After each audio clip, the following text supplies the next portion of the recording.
Everyone good morning. আমি blog করছি রাজস্থান থেকে। আমি মুনমুন। আমার মাম্মাকে কিন্তু এই টেবিলে বসে খাওয়ানোটা প্র্যাকটিস করছি 7 মাস বয়স থেকে।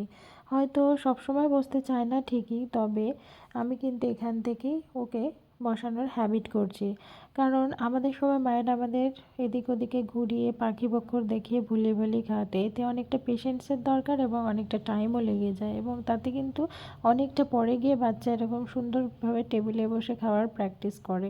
তো বাচ্চাদের ছোট থেকে এই হ্যাবিটটা গড়ে দিলে পরে অনেকটা ইজি হয় মায়েদের পক্ষে খাওয়ানো, আর সেই ধৈর্য রাখার কোনো ব্যাপার থাকে না।